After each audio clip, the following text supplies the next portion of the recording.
Hi, everyone. Welcome to another conversation of The Economist Unplugged.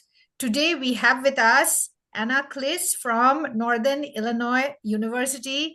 Hi, Anna. Thank you so much for joining us for this conversation. If Hi. people don't know, we are recording this right at the end of the spring semester. So I know for a fact that Anna is very, very busy. So thank you so much for your time. Hi, Sumanti. Hi, everybody. A little busy, not that busy. Exams are Monday, but classes wrapped up and the grading hasn't started yet. So it's like the moment of calm before the rest of the semester. You bet, you bet. Let us just get started. Why don't you tell us a little bit about yourself, including a fun fact? Sure. So I am, like you said, an associate professor at Northern Illinois University out in DeKalb, Illinois. I finished grad school in economics at the University of Texas at Austin in 2015, and I went to Georgetown University for my undergrad. I'm a game theorist, an applied game theorist, and I look at questions of environmental economics, which is why I'm here with you, but also just kind of generally questions of contributions and sort of pro social behavior. Mhm. Um, so, a fun fact while I was in undergrad, I was a technical worker. I worked in the scene shop at the Department of Performing Arts. And I also was on this mobile, like, sound and lights crew called the Strike Force. And so that's why I'm always like one of the first people to pop up to try to help resolve tech issues at conferences or in a classroom or anything. Is because we would literally like take speakers across campuses to rooms, old rooms that didn't have them or something like that. But the real fun fact is my very first year of undergrad, we always had like an interesting performer come. Mhm. And so the performer that year was Coolio, known from the Gangster's Paradise song. And so he performed in our dining room, like our lunch hall, our dining hall. And I had to go stand next to this speaker to just like make sure it didn't fall over because there were people crowding it from the sides. And so that was a really cool, um, I don't know, that was a really cool start off to my college experience. And it's always a fun story to basically say, hey, I worked tech at a Coolio show. Absolutely. And I'm sure people are very, very grateful, Anna, that you are there to help provide the additional tech support if needed. Yeah, make sure that the PDFs are going full screen, that the projector is connected. Yeah, always doing those sorts of things. Yep, yep. Um, so my next question for you is what is one of the best parts of your job right now? And we know that that changes from time to time. So right now, yeah. Well, right now, this one's very recent. Yesterday, my second PhD student ever defended. I And saw that. so that was just Congratulations. that's an amazing part of the job because you get to see how far you've come, but also Oh, how far yes. they've come. Oh, And yes. so just being able to really kind of work with the student for the past many years and really get from idea instantiation to the full dissertation process, to have seen how they've grown in presenting their idea, how comfortable they've gotten with um, defending it, but also she's a really special person, and she had a lot of guests. So she had like uh, two students, like fellow graduate students, come. She had her husband was there, a former student they met way back when was there, another friend, and she also had people online. We recorded it for her mom, and it just takes me back to thinking about how my parents were at my defense too, and so were my friends from the program, and how defenses really are supposed to be this celebratory moment. And I think a lot of we've lost a little bit of that in maybe like the social norms and culture that sometimes they just end up being, oh, the candidate and the committee. And that's sort of a sad defense. So I'm happy to say like this was a really happy defense, and it's absolutely the best part of the job of being at a PhD granting institution. Yeah, it feels good, and and it you and I completely agree with you because it shows you how much you have matured in the profession in Hmm. terms of providing guidance to others. So Yeah. I Once we completely. were on the other side of the defense room, and now we're sitting in the audience, asking questions. It's a very it's growth. Oh, absolutely, absolutely, completely agree. Um, and this is similar to the what we have been talking about. Hmm. In general, what does having professional impact mean to you? So I think of it as people think of you as the person they would go to for X. So, it doesn't matter what it is and kind of what context it is. But for instance, on campus, beyond your department, they need somebody to be on this committee, or somebody is starting a new research agenda and wants a little bit of input from an economist, and they think of you, and they're like, okay, I'm going to go to Anna. I'm going to go to Shamanti. Mhm. Or kind of uh, in the wider professional context, that means that you are known in some way. It doesn't have to be by everybody.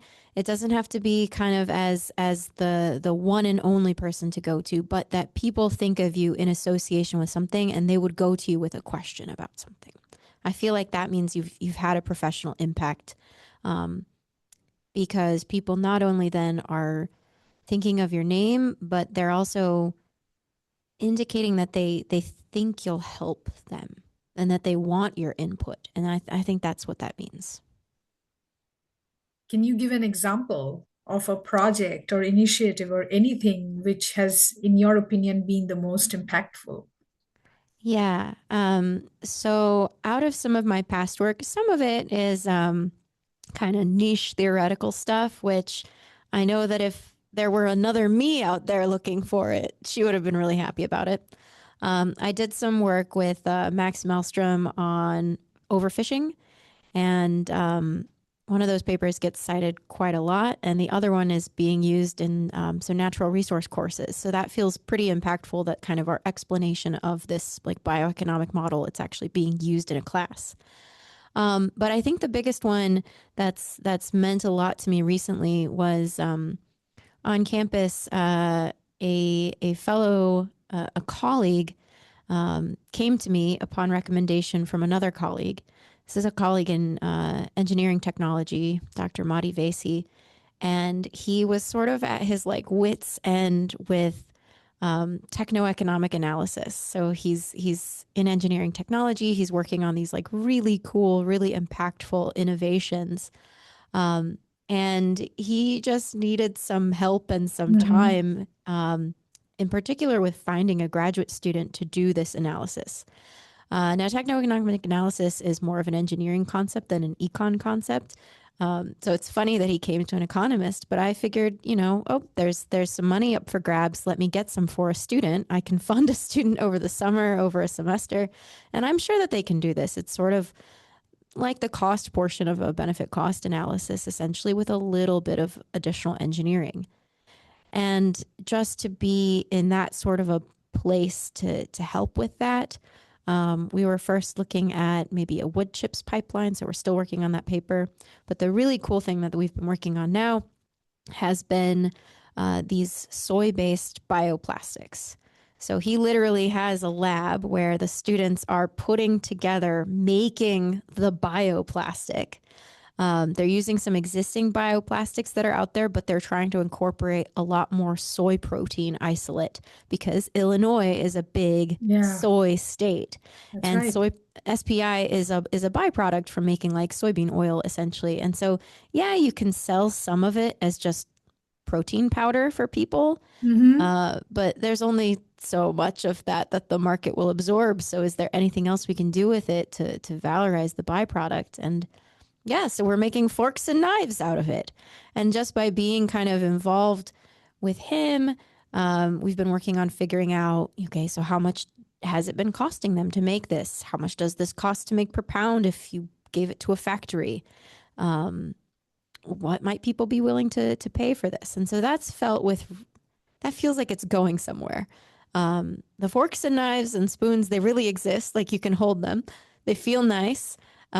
We've already started asking kind of this willingness to pay survey, and people Yeah. seem generally interested in the concept since they're, bioplastic as opposed to plastic. And, maybe this leads to something pretty big. So even though it's so different from what I started out with much more theoretical, kind of these niche, like coalition models, papers that not very many people are reading, to then thinking about, like, well, this is the Illinois Soybean Association, and they're trying to work with some pretty large restaurant chains to maybe provide actual soy based bioplastic cutlery. Like, that would be a huge impact. It would be. And so you know what you've shared with us, it's very interesting because as you said, once we are we are done with grad school, if we are in academia, I feel that I only speak for myself, but I came in with a lot of preconceived notions about the kind of work that I wanted to do. And I do remember being in rooms with people from other disciplines who really were looking for expertise in benefit cost analysis. Mm-hmm. And I was like, no, I want to do more other stuff. I'm trained in all of this other cool stuff.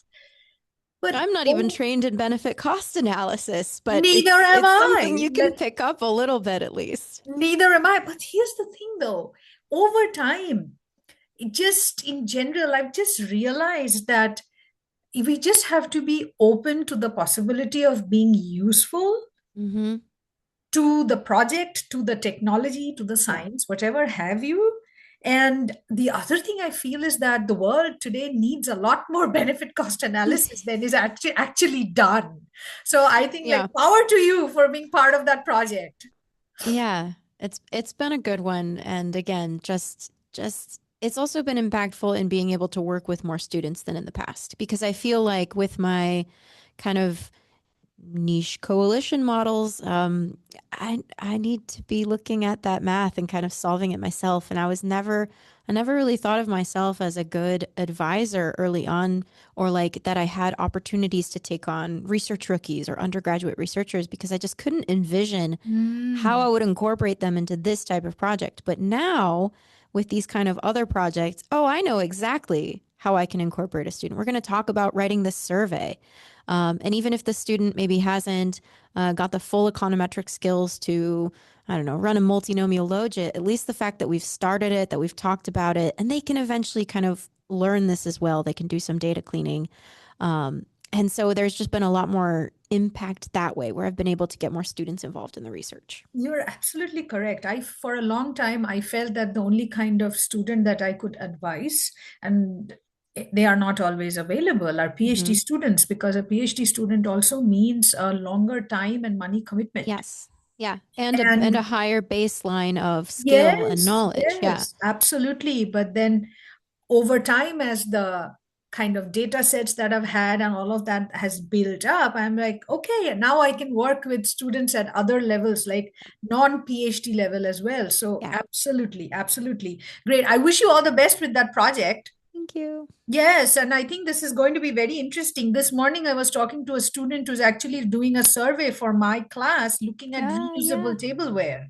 So these Oh, young students, these young folks, they are thinking they're about good. that issue, and I love the fact that you say that it's just something that you can hold in your It hand because is. there's so much behavioral economics just related to being able to actually touch the product Yeah.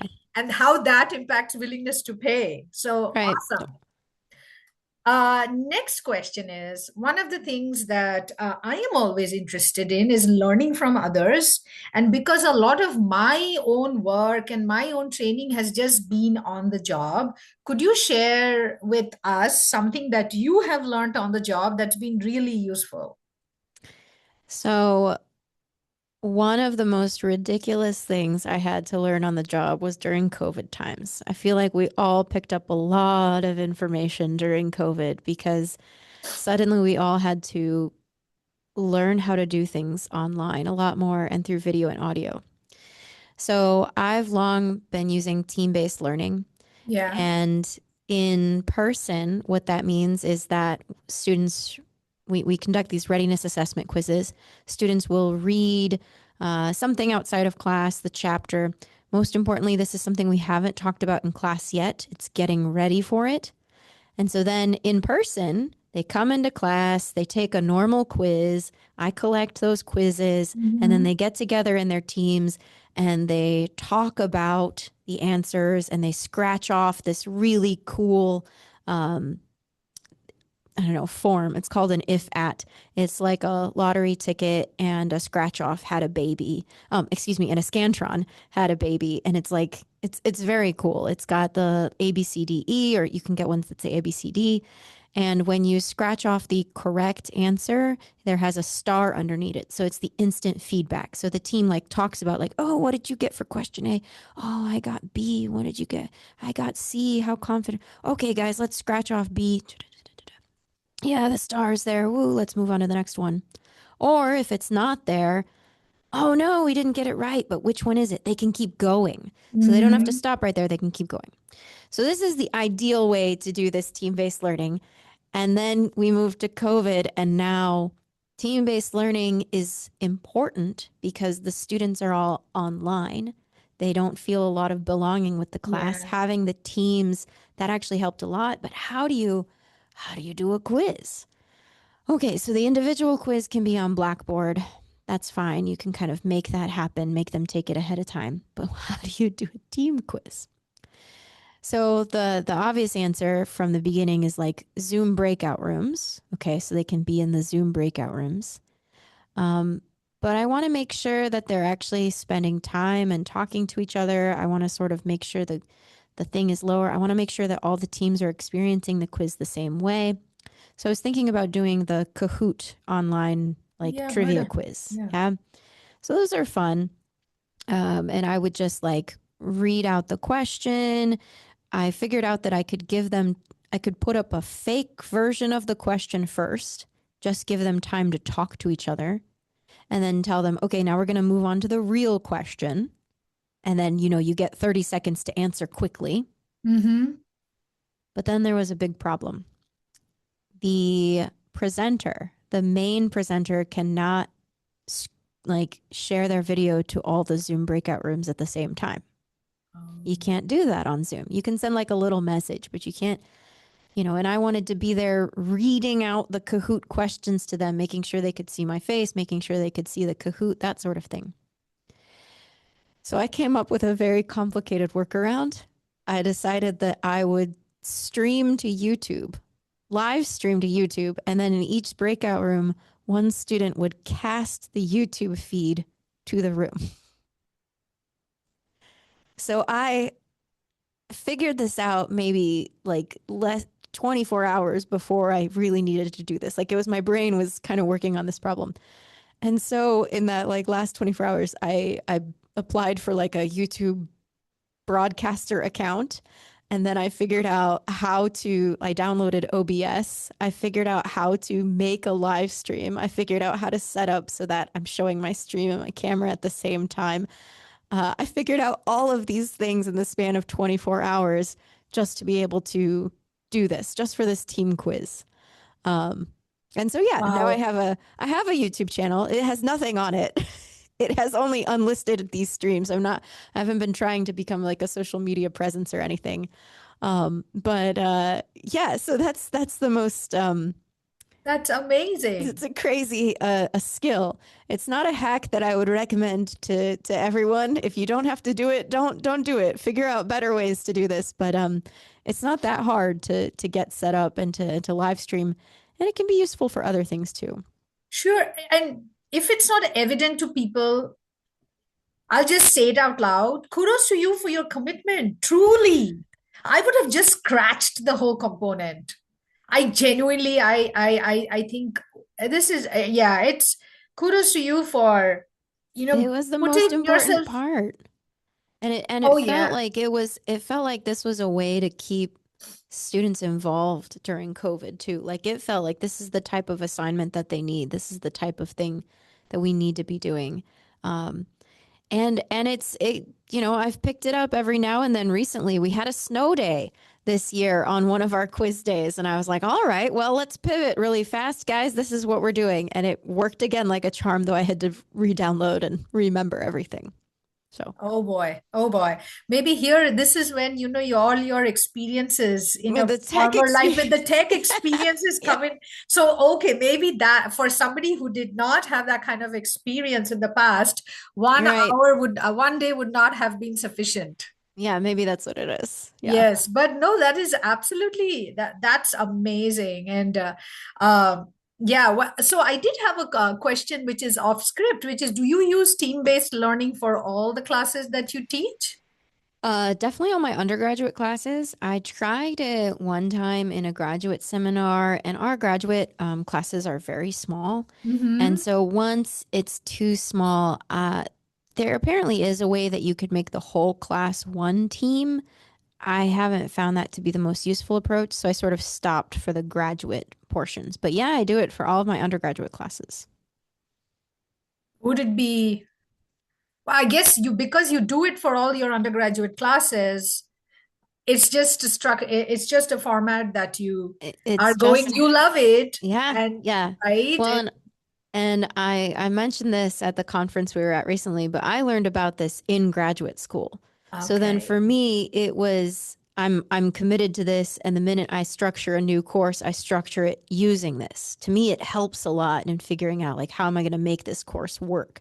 So I'm not necessarily doing the really hard part of taking a class you've already been teaching for many years and trying to transform it into team-based learning. I think that Hmm. that's sometimes um, that can feel really hard. And so I am avoiding that question of transformation since I start out planning it that way.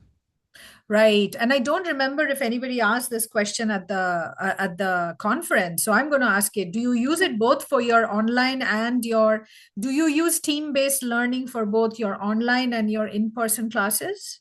So I currently teach only in-person classes, but I used it during COVID for the online That's right, classes. for Yeah. your online. Yep, absolutely. Yeah. And quite a few universities, institutes, they do offer a lot of online classes. So I And was there's wondering. some really good there's like a really good tool out there now for doing it online. Um, Mm. I forget the exact title of it, but it's like a really good entire online environment that does team-based learning. Um, I could look it up really quickly if that's the idea, but like yeah, you can do it online for sure. Fabulous. Well, that was my second question. But then, uh, what I would like to know from you is there some, well, you've talked about tools that you've used, YouTube, live streaming, but is there like a specific routine that you follow that you feel has significantly improved your productivity? I'm always on the lookout for those kinds of Me too. um, I material, yes, from I love others. trying every productivity hack in the book. I during my dissertation, I was a big fan of like the Pomodoro method of doing 25 minutes and then 5 minutes rest and then another 25 minute. So sometimes I do that, and when I host writing groups for graduate students, I encourage that as well, so that you take that moment to stand up and stretch. Um, Tell us more. Tell us more yeah, about hosting writing groups for graduate students. Yeah, so I mean, I love a writing group. I love the body doubling feeling of like working next to somebody else. Even if we're not working on the same thing, the point is that there's somebody else there working, and so we both have to focus a little bit more. So I love to join a writing group. I'm part of a Yeah, regular standing writing group on Fridays. We just did it. It was very productive this morning. awesome. Um, and so we were hosting one that could be for faculty, but just, we weren't getting a lot of faculty showing up to it. And so we sort of pivoted and said, well, fine, let's have it for graduate students. So we make coffee, we put out some like small breakfast items, some yogurt and granola, and then we just have a really nice space in the 71 North Innovation Center that's just open and easy to hook up to and has lots of room and just welcome, come in. We start out the semester a little bit more structured. You'll like write out a goal, a SMART goal, specific, measurable, achievable, relevant, timely. Um, and we'll like point out like, okay, what do you think you can do by this? And then we check in at the end and talk like, okay, did you get to your goal? That sort of thing. Was it too big? Was it too small? And so during it, I've got this timer. And so I'll set like 25 minutes. Okay, go. And then it beeps. And then we take a 5-minute break and we Mm-hmm. like get up, walk around a little bit, go to the bathroom, get water. And then we come back in another 25 minutes. And so to me, it's just a lot of people kind of hesitate with this because sometimes people like feel like when they're in the flow, they shouldn't break the flow. Right. Um, but I find that that 25-minute break really helps keep you aware of your body, um, prevents you from getting to that drained state. Mm-hmm. Um, and yeah, so that's kind of some of the routines I like to do. But like anyone else, I'm always struggling with that too. Um, One of the things I'm trying to gain the courage to figure out is something like Claude Code or Claude Cowork. Um, I see people doing amazing stuff with this on LinkedIn, and I'm just thinking like, all right, at least I've started using Claude like browser-based edition with my little prompts and things, but um, I feel like I feel like that would take somebody to a whole nother level, and right now I'm either scared or I don't know how to figure it out quite yet. For people, again, for everybody Mhm. out there who's listening to this conversation, Anna says she's scared and she has a lot to figure out. And I'm sure we all have a lot to figure out. But at this conference that she mentioned, when she talked about team based learning and the stuff that she's been using generative AI for, my jaw dropped because I didn't even realize I could do that. Like, So please, you're it's the way I'm ahead of still the. prompting though. Yeah, I'm yeah, still in yeah. the prompting world. I'm scared of like I imagine that cowork could really help since it could like work with your emails, keep your file structures, everything. And I'm just like, I don't know. I don't know yet. I don't know how to make this right. I was So talking to somebody who is a who's doing scientist at nothing right now? Yeah. who is a scientist at Bayer, and he Okay. said that he actively uses he has like a couple of agents Oh my and God. does this, does that, and I was just like, Yeah. okay, okay, Yeah. okay. And I genuinely asked him this question about productivity increases, and he said, "Oh boy, it's been a significant improvement in Yeah. productivity." So I get where you're coming from in terms of uh, AI, and I love the fact that you talk about being a part of a writing group because I have participated in a couple of writing challenges and I really wrote a lot and I felt Mm-hmm. good about myself. So that Yeah. is something uh, I kind of relate to a lot. Yeah. So then my next question for you is, and maybe you've talked a little bit about this, which is that we know we all have weaknesses. One of my biggest weaknesses is not imposing structure on my work, not in Mm-hmm. terms of like journal article structure or anything, but just in terms of how I go about doing my work. And I wish I did Yeah. more of that. Can you, share some weakness that you want to address or you are actively addressing? Yeah. So I've got two big ones. So one of them is picking up papers from the back burner. So we all know that sort of life can get in the Yeah. way in different ways. And I love new projects. Somebody comes to me with an idea and I want to be like, yes, I'm so into that. But then something that you've been working on, maybe you hit a snag. Mm-hmm. Just a question of how to set it up, or maybe it's a more complicated calculation or piece of code, or maybe it was a rejection from one journal and you're just trying to figure out how to repackage and submit it to another journal. And then you have one of these, and then you just okay, I'll get back to it. And then it's been how many years, and you haven't gotten back to it. So that's a definite weakness, and I've been trying to address that. but it's hard.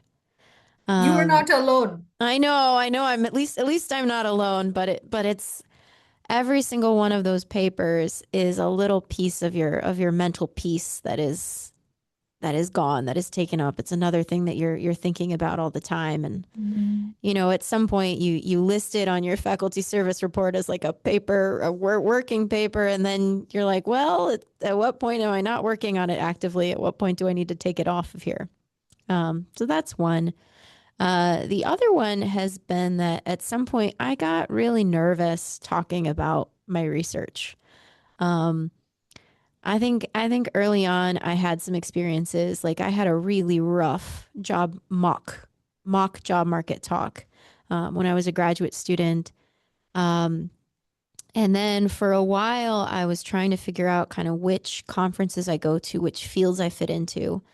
Um, since I'm an applied theorist, I don't always fit into like a pure theoretical conference. They're not always the most interested in what's going on there, and to be honest, I'm not the most like I love listening to the papers, but I'm not it's not my drive to explore that part of my paper, of my work. Right. Um and then so going to environmental economics conferences, I'm very interested, and people then are usually interested in the motivation. Mhm. Um but then they don't really want to talk about necessarily the theoretical details or that portion. And so over time I just sort of got pretty quiet about my work, and I got pretty scared. Um, and um, haven't had a lot of seminar experiences since kind of out in the middle of the cornfields. Um, our seminar experiences are lovely at NIU. We're like really nice to each other about everything. I've never felt disrespected by my colleagues with regards to my research or anything like that. But I got scared. Um, and that's on me. Um, and yeah, I'm kind of working to fix it, but also on some level, I kind of just want to write the paper and publish it, and then just move on to the next thing, and not necessarily have to defend all the nitty gritty in person. Um, I don't know why, but Again, you are not alone. yeah, Sometimes I feel like I don't have a home in different conferences that I go to. And I go there to meet friends. And I know that after a point, that's what conferences are in some sense for, is that, you meet friends, you have a really fun and intellectually invigorating experience. And all of that is there. But I understand what you're saying, because I've been to the AAEA meetings and I don't quite find myself fitting in there. I go to the environmental meetings and I'm like, I don't do full-fledged environment. I'd go to the ESA meetings and I was like, oh, this is great for experimental design, but where are the yeah, environmental context? So, but you know what? Ultimately, I realized that I am my own home. I'm my yeah, own home. I'm going to do good work. I'm going to be nice to others. I'm going to be try to make myself useful to others, and I'm going to let the rest of it kind of fall into place. And as yeah. long as I am fine with what the outcome is, I'm just going to let that be it. And it's Yeah. hard. Yeah, but And sometimes you do wish that you could get a little bit more input from others on a paper or a model or something like that. And so not just speaking, but like I haven't really shared a lot of working papers either. Like it's scary. And I know that this is a problem a lot of academics have difficulties with, like sharing the work that is still in progress, showing a very vulnerable part of yourself. mhm. Um, but for a while it didn't feel like something I was paying attention to. And then now I've been noticing like, oh, I'm a little bit scared when it comes to doing this. We are all working on different parts of Yeah. our psyche. Let's just keep it at that. Yeah. But thank you so much for sharing this, because I think sharing it also makes it more visible and lets others also feel like, in some sense, I don't know if validated is the word, but it's less alone. Sure. Yeah. It's you Validated. you feel less alone. I feel less alone thinking that there are others like me who really don't feel like they have a home when it Yeah. comes to a conference. So absolutely, absolutely. Um, I And it's know also that. helpful to all the, graduate students or even undergraduates that are presenting, capstone research papers there's like a couple undergraduate sessions in various conferences and just like realize, hey, your professors struggle with nervousness and this sort of thing too. So you're Absolutely. absolutely not alone. Sure, sure. And you know what? The other thought that came to my mind is also, if you, of course, I guess we have to reach a particular level to be able to feel that way, like maturity in the profession. But sometimes, even if you feel alone in doing a particular thing, a particular project, that can actually lead to something completely new. Yeah. And that's the risk and the uncertainty, but that's also the part of the academic adventure or the research Yeah. discovery process. So that can also be fun. But then there are good days and then there are bad Yeah. days, Yes. right? It's a convex combination, being really jargony about that. Absolutely. I know you've had lots of mentorship experience. So can you share something like one advice for mentors and for mentees? So I think that for mentors, the most important thing is to remember what it was like to be a mentee. So, what would have helped you? So it's Hmm. this sort of extreme empathy, but you have to go even further because you have to remember also that not every student, not every mentee is going to be like you. So you have to both think of like what would have helped you and then remember a friend from graduate school who was like a completely different person and what would have helped them. So if you sort of Right. remember that and you try those approaches, but you have to keep in mind like what level of instruction um, would you have appreciated? Not what level of instruction did you receive, Hmm. right? I think there's a lot of um, that's how you sort of keep bad habits going. Maybe if your advisor gave you kind of very vague instructions or something like that. Um, and you're like, well, I dealt with that. Why don't I just do it the same way? That's how you kind of perpetuate this. So instead, what would you have appreciated? What would have helped you? Hmm. Um, Now, for mentees, it's definitely a lot more specific, and it is a little bit of reflective of the power structure, which is when your advisor says, "Send me your draft," do it right in that moment. No, oh, I need like 2 more days to polish up. No, send it right now. Because if your advisor is saying, send me your draft, that means they have time to look at it literally right now. And I know Yes. that can seem a little bit unfair that like, oh, well, why do I have to like respect their time prioritization? Why can't they look at my well, that's kind of the way it is that Yes. your advisor, your mentor is balancing more. Yes, we know that Hmm. our mentees, our students are balancing lots in their life. So I'm not trying to diminish that at all, but your advisor is balancing additional things, service requirements at the university, maybe additional students, their courses, etc. And so if they're saying I need this draft by this date or I need it, send me what you have today, they literally want to see what you have. Um, Yep. I guess there are some advisors out there that can get, people are always worried that like my advisor doesn't want to see my rough work. I do. Most of us want to see your rough work. It doesn't matter if it's rough. I want to see what's there Hmm. because I have time to work on it right now.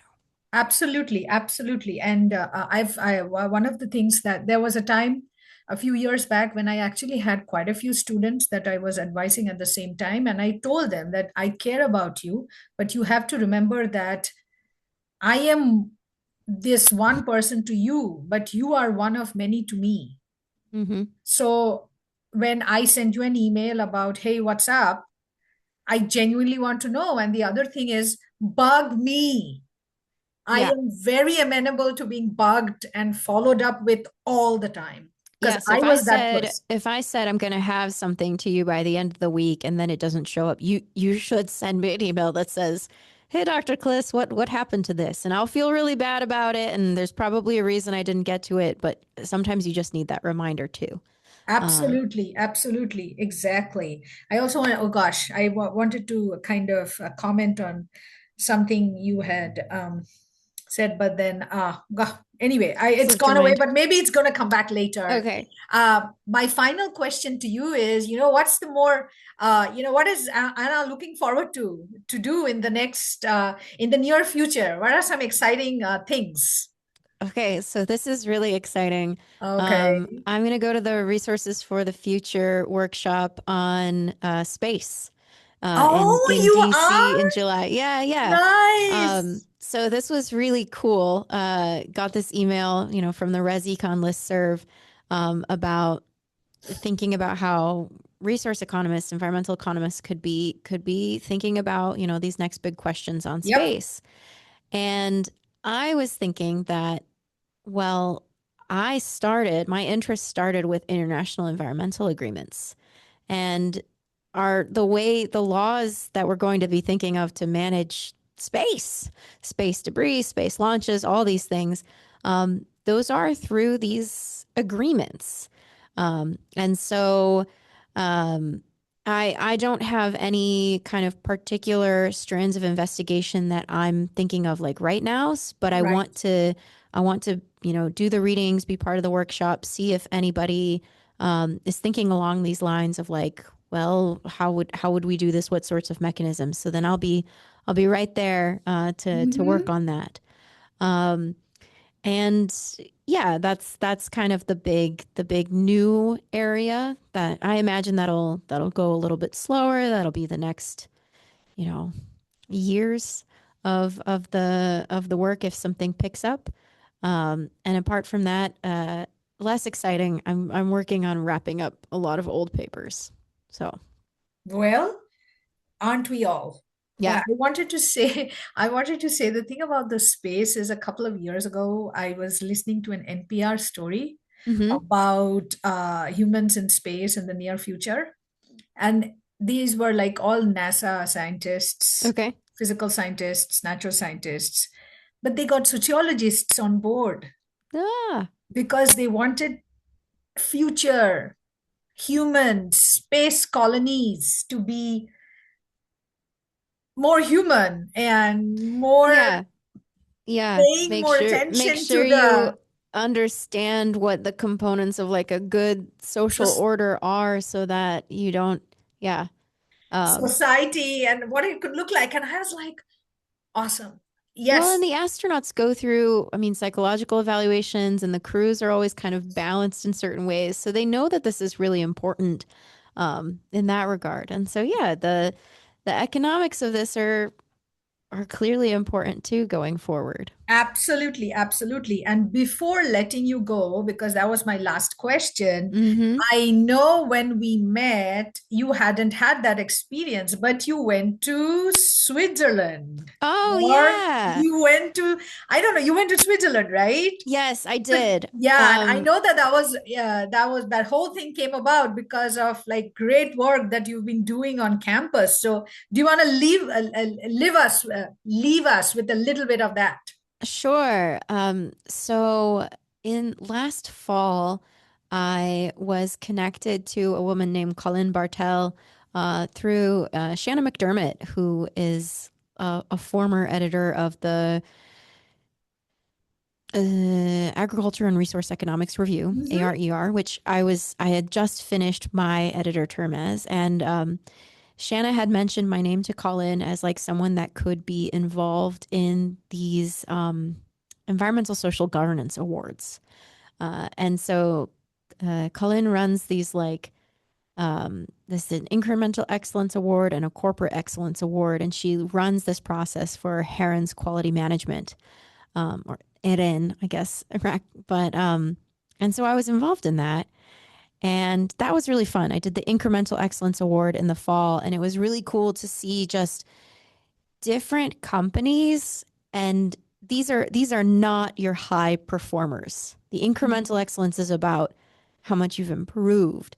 And Right. so these are some of like dirty companies in pollution sense, or like companies that maybe don't have the most independent of boards, other things, but they're making progress. And this was great. And Colin then invited me to talk about this. She sort of incorporated the awards and discussion of this like panel into an event she hosts every year called Truffle. Hmm. It's Colin's this she's a financial investor, and so she loves bringing people together to talk about um, I guess, areas that need more sustainability. And so this year's topic was fashion. So it was the spin on textiles. And so in the morning, this was in Zurich. In the morning, she had basically like the people that run the companies themselves. So CEOs, some supply chain managers of one person that like he's a circular economy consultant. They were talking first. So that was amazing. That was very cool to learn about these companies. Our swag bag included some like socks that were made out of like PLA and other like amazing like sustainably sourced kind of things. And to hear them. And then in the middle, we talked about our experience on the Incremental Excellence Awards. And so that was a really cool panel that included me, um, and then people with like very different backgrounds from me. So again, someone that is more focused on helping companies run and understanding like their data. Somebody that's again more of this investor type. Um, and so What we a talked lovely about a little experience. bit there. And then at the end, the last one was just investors. And so they were like, there was somebody that like manages a country's like pension system, or he's at least involved in Oh, that. There were some folks that were coming from um, like investment groups that try to help direct money towards more sustainable fashion products and that sort of thing. And so, just in general, that was so different, so yes, cool. Um, this is nothing that I have trained for theoretically, hypothetically, right? Training and teaching, training in economic research, um, and yet suddenly you realize that actually, you know, I can read through these reports, I can research these companies, and I can help contribute to figure out which ones are improving, and then I can talk to people about that and sort of what is improvement. Um, right. and you know, you can talk about how sure, the way that our models were developed back in the day, we use profits as the main motivation for a business because it's what the owner gets to take home. But maybe the owner, maybe the shareholders, maybe society cares about something more than that. And so then you're allowed to worry about that. You don't have to just think about profits at the end of the day. You can worry about sustainability and social welfare. And so just being able to say that and being able to interact with some really cool people, that was amazing. It was also my Oh, first time in Switzerland. Got to see some family friends. We went to a fondue restaurant. Got to have some raclette. oh, So that was nice. really exciting. It was cold, but it Awesome. was really fun. Awesome. See, this is pretty impactful too. Yeah, yeah, I think It's so. impactful for yourself as well as for the people that you're interacting with and impacting by being there. So, in that sense, this I will add that to this To conversation. my earlier answer, sure.